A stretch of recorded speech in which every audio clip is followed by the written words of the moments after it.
founder ng Cereza Force, si Dina Ranillo.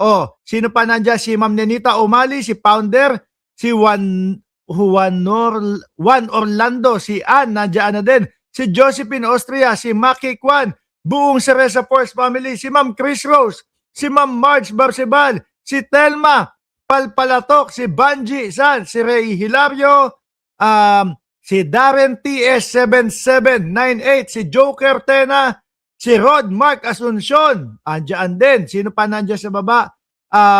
Si Terby, nandiyan din. At umpisahan na muna natin ito mga kababayan dahil mahaba-haba pa ito mga bossing. Sa tingin nyo po, ano ang kaganapan sa opisina ngayon ng Vice Presidente mga bossing? Sa tingin nyo, ganito kaya? Kung yung una po napabalita mga kababayan na meron daw pong binato ng laptop ang Vice Presidente dahil mali-mali ang pagsagot doon sa mga press conference at doon sa mga interview, sa tingin nyo po kaya mga kababayan, sa opisina ng Vice Presidente ngayon or bukas, pag nag-regroup sila, pag nag-resume sila, ay ganito po kaya ang mangyayari? Kasi po mga bossing Chipamo, sir, nakita nyo naman po, lalong-lalo na yung sinarbasa. Mamaya tutuloy natin yan. Lalong-lalo na mga boss Chipamo, sir, sinarbasa, nangamote, na wala pong ibang isinagot, puro objection lang po. Di ba? Siyempre, ang mamamayang Pilipino, nakatutok, nakapokus dito po sa impeachment, mga kababayan. Tapos makikita, naku, akala ko naman ready sa mga pagsagot. Akala ko naman, kapag ka nagbato ng katanungan, yung prosecution, agad silang sasagot at didepensa. Hindi naman pala. Puro pambubutata lang ang ginagawa nila. Objection, Your Honor. Hindi okay yung tanong. Objection, Your Honor. Mali yung pagkakatanong. Objection, Your Honor. Inililid ng prosecution yung witness. Objection, Your Honor. Lahat objection, mga kababayan. Kulang na lang sabi, salaysay mo na lang, hindi na kami magtatanong. Di mo ba? Siyempre napansin, nakikita ng mamamayang Pilipino yung ganon. Ano ibig sabihin nun, mga kababayan? Wala.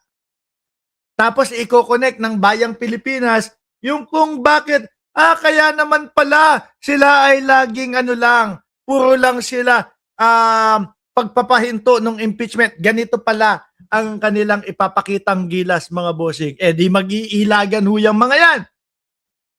Pinagbababato na kaya sila ng laptop. Ito mga bossing, kita nyo naman, AI lang mo yan, mga kababayan. At hindi ito legit o lehitimo na kuha sa loob ng opisina ng Vice Presidente. Pero nabivisualize na natin no? Na malamang mga natatalakan, nasisigawan, baka nababato ng laptop itong mga lawyer ng Vice Presidente.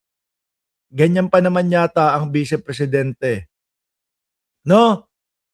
Ganyan pa naman ang Vice Presidente. Kapag naiipit sila, nagagalit, naguhurmentado mga kababayan. Tingnan natin, si Philip pa. Sino pa? Nahanap ko dito si Narbasa Hindi ko makita dito si Narbasa, mga boss Chipamo, sir. At ako din ay nagulat. Kasi mga kababayan, naalisin ko to Ako ay nagulat, mga boss Chipamo, sir. No? Sabi ko, ano to? Mayroon ba silang bagong abogado? Dahil ito po yung nakita ko, mga boss no? Nung pagbukas ko ng social media, ito yung nakita ko agad, mga kababayan. Sabi ko, ano to? Meron ba silang bagong abogado? No? Kasi inisa-isa ko yung mukha parang hindi ko makita doon sa mga kababayan. Doon po sa mga abogado ng Vice Presidente. Sabi ko, bago to Ngayon lang in-insert o bago lang in-insert? Yung pala mga kababayan, ayun pala, eto pala si Narbasa, mga boss Chipamo, sir. Putik na yan! Sandali Kasi eto po kasi yung nakikita ko talaga, mga boss Chipamo, sir doon sa mga abogado ni Sara Duterte. Lawyers, of Sara Duterte, no? Tapos ilalagay ko Narbasa. Hindi ko ho nakilala mga bossing. No? Hindi ko ho nakilala. Ayan, Lawrence, Defense. Defense Team of BP Sara Duterte, di ba?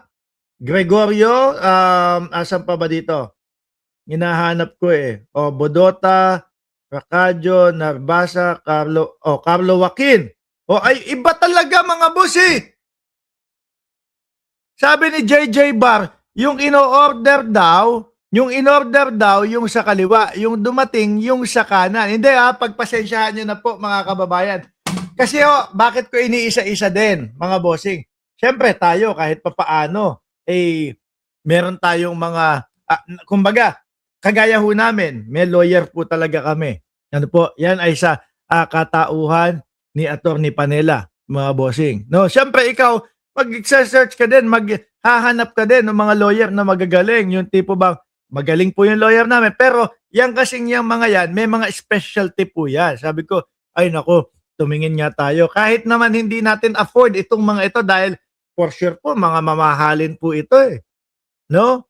Pero doon po sa labanan nilang dalawa, Narbasa versus yung siligutan, mga bossing, sabi ko, siguro kung meron lang akong, kung afford ko itong dalawa na ito at papipiliin ako kung sino sa dalawa na ito yung aking pipiliin para humawak ng aking kaso. Although uulitin ko, alam ko hindi ko afford yung mga lawyer na yan. Ang pipiliin ko yung ligutan eh. Ano po? Yung ligutan eh. Siguro yung stock po nun, mga bossing, kung sakaling nasa stock po, mga kababayan, biglang taas. No? At biglang dami din po ng kliyente nung isa, si Defensor yung isa. Defensor ba yung isa? Pero, Diyos ko po, pero nasaan talaga ito? Iba eh. Ano? Si Defensor, iba talaga eh. Miski yung, kunin natin, yung totoong litrato ho, mga kababayan, ni Joaquin. Asan ba si Joaquin Narbasa? Carlo Joaquin Narbasa. Carlo Joaquin Narbasa. Tingnan natin. Iba din. Yung ba? Malayo din po talaga mga boss chief sir eh. Sabi, hindi daw afford ang service nila. Kailangan multi-kurakot ka, Sir Mark, para ma-afford mo ang service nila. Pero meron naman po yung mga mayayaman, talagang bilyonaryo. Ang layo ho eh. Diba? Alisin natin si Defensor.